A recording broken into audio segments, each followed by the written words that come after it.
Still ahead on SportsCenter. Our breaking news of the day, Cowboys edge rusher Micah Parsons posting today on social media that he wants a trade. He's been a hold-in at camp, seeking a new deal. He's got 1 year left on his contract. He says his agent and the Dallas front office haven't even been in contact. For much more on Micah Parsons, let's bring in the guy that always has to represent the star, even on days like this, our former Cowboy, Marcus Spears.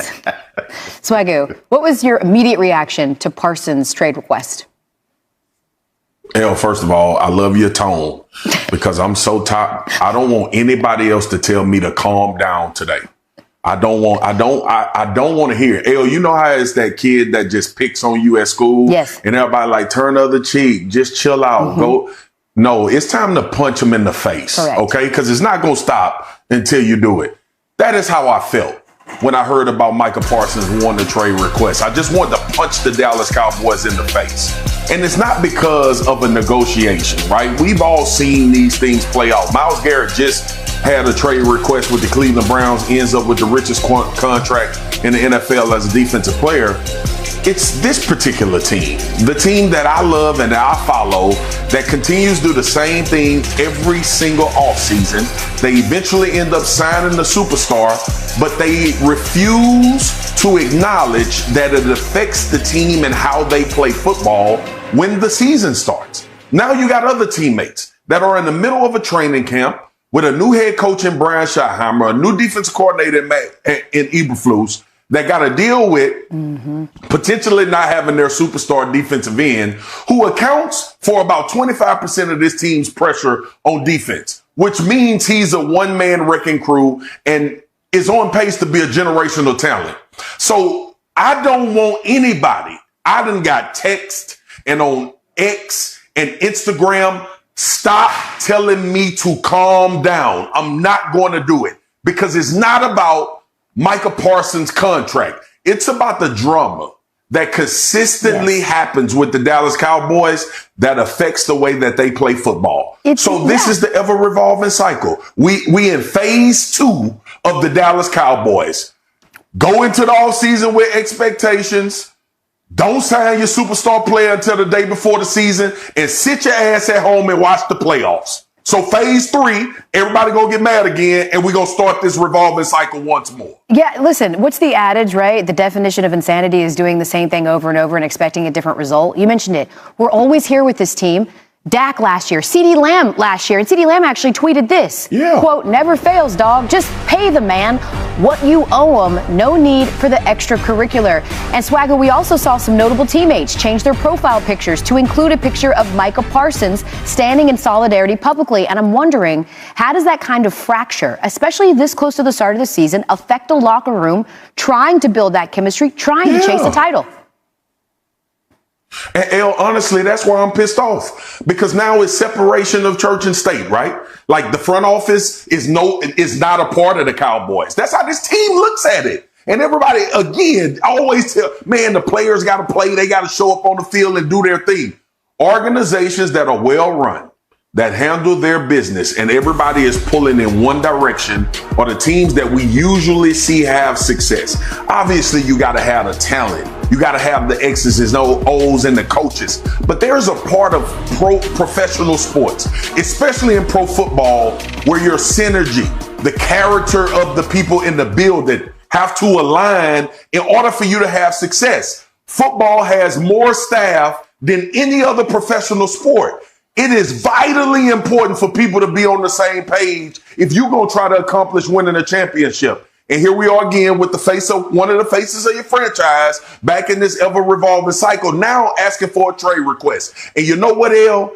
It's a little part of me that is hoping Micah stand on business. It's a little part of me that wants this not to work out the way the Cowboys usually thinks it's going to work out, where you're going to throw the boatload of money and they eventually sign. Usually it turns out the other way and you end up getting a deal done. But there is something to be said for this organization and this team for always seemingly to end up in this position, but continues to try to throw this thing on the outside like this doesn't affect the actual playing of football and trying to win a championship. And that is where I'm pissed off at. The Micah Parsons negotiation, the deal, the trade, all of that type of stuff, we can assume that it's going to get done. If it doesn't get done, you get compensation for getting rid of a player like him. But what we also can assume, and we can base this off of a lot of history and a lot of evidence, is that the Cowboys ain't going to do nothing this football season. They're about to do that mess around and find out, but maybe the not safe for work version. The good news is, for Micah Parsons, yesterday's prices ain't today's prices. Either way, he gonna get paid. Today's. Marcus Spears joining us here. I wish you were just more passionate, Swaggo. I'm so glad you had that calm voice, because both of us couldn't be turned up. In Dallas, star edge rusher at the Star, Micah Parsons, has requested a trade away from the Cowboys. Parsons admitted frustration last week with the lack of contract extension progress. Adam Schefter, why has this amplified to the point of a trade request? There's been no contact in recent months about a contract at a time where we've seen Max Crosby get paid. We've seen Myles Garrett get paid. We've seen TJ Watt get paid, and we have not seen Micah Parsons get paid. Not only have we not seen him get paid, we haven't seen or heard about any conversations between the two sides. And we've said this all week long, but essentially the sides right now have been further apart today in early August than they were in early April. Drama keeps developing in Dallas. Cowboy star Micah Parsons requesting a trade. Senior NFL reporter Jeremy Fowler joining us now. Jeremy, we heard from Adam Schefter a little earlier saying there's been no contact between Parsons and the Cowboys front office for months.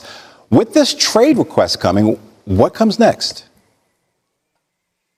Well, Jay, great to be with you. And the ball is firmly in Dallas's court because Micah Parsons made his trade request in person to Stephen Jones, the team president, and then went along about his day. And so Dallas has to decide, do they entertain trade offers or calls that are going to inevitably come, or do they stand firm? So my sense after asking around to league circles and to people in Dallas is they do not plan on trading Micah Parsons, and they would like to keep him. But there's a lot of work to be done, and there's some fractured relationships that have to be mended. Now, he would have immense value if they do entertain it. I talked to multiple team execs who said that he is the rare player that you would give up a first-round pick and more for and turn around and pay $40+ million. But Dallas is simply not there yet. I checked in with a high-ranking team source with the team about a reaction to the Parsons request, and I was told simply none. Okay, Cowboys, by the way, opening their season with the Super Bowl champion Eagles in about 33 days. Parsons with 4.5 sacks in his career against the Eagles, the most of any active player, so they could use him in that game. All right, let's pivot to where you are, Jeremy, in Nashville with the Titans. They are practicing right now. They've got number 1 overall pick Cam Ward in the fold. How has he impressed the team so far? Well, I just spoke with head coach Brian Callahan before he walked onto the practice field. He said that Cam Ward never makes the same mistake twice, which is crucial for a young player. If he tells him something, he's going to apply it on the practice field. He's a true 5 a.m.er. He is in the building early, and he's bringing people with him. So the Titans like how he's more of a leader than a follower. He takes criticism well, and I was told that every day he makes at least one wow play on the field. So I'm going to get out here shortly and try to find that wow play myself. Okay. From one who makes wow plays all the time on SportsCenter. Ward and the Titans, by the way, opening their season on the road in Denver. My man, Well, McLaurin and the Commanders have really had minimal momentum on McLaurin's contract. And really my understanding of the situation is Washington's comfortable doing an increase on his current $23 million per year clip, but it's more of a slight increase. So it's a difference in how they view the market. McLaurin believes he should be closer to sort of that DK Metcalf $30+ million a year range. And so right now, he is not practicing, and that's not changing soon. They have not made any progress as far as I've been told. They have not had permission to go shop. Skull Nation, what's up? Victor here from Report Vikings. And guys, we might be witnessing something big brewing in Minnesota. Terry McLaurin wants out of Washington, and guess which team is making a move behind the scenes? Yup, our Minnesota Vikings. Let's get into it. Here's the headline. Terry McLaurin has officially asked the Commanders to trade him, and honestly, I don't blame him. The guy's been Mr. Reliable for 6 straight seasons. Over 1,000 yards every year, 2 Pro Bowls, no drama, total pro. And yet Washington is dragging their feet when it comes to paying him what he's worth. So now he's using the only leverage he's got and saying, if you won't pay me, let me go somewhere that will. Now here's where it gets interesting. Sources close to the situation say Minnesota has already made internal evaluations and preliminary contact about McLaurin. And if you look at the connections and the need, this makes so much sense. We've got the QB now. JJ McCarthy is the future. We've got Justin Jefferson locked in. We've got Jordan Addison, but imagine adding Terry McLaurin to that trio. That's not a receiving core. That's a damn nightmare for defenses. Let's talk production. And because Terry's not just hype, 1,000 plus yards every season of his career. 79 catches, 174 yards, and 6 TDs last year. With a carousel of QBs throwing to him, only 3 WRs in the NFL have had more yards since 2020. Jefferson, Hill, and Adams. And this guy's just 29 years old, still in his prime. No injury concerns, no off-field noise, just shows up and gets buckets. Let me paint you a picture. Imagine O'Connell lining up Jefferson, Addison, and McLaurin in a spread look. McCarthy in shotgun, TJ Hawkinson at tight end, Aaron Jones or Ty Chandler in the backfield. Tell me how any defense in the league stops that. Seriously, who do you double? Who do you press? You can't. That's fireworks waiting to happen. Now let's talk cap. People might think, oh, we can't afford McLaurin. But that's not true. With Kirk's deal off the books and the way we structured Jefferson's extension, we have room, especially if it's a back-loaded extension or a short-term rework. And remember, Kwesi has shown he's not afraid to get aggressive when the right player hits the market. This is one of those times. Vikings fans, I gotta ask you this. Would you trade a second-round pick to get Terry McLaurin in purple and gold? Would you go all in and form maybe the best WR trio in the entire NFL?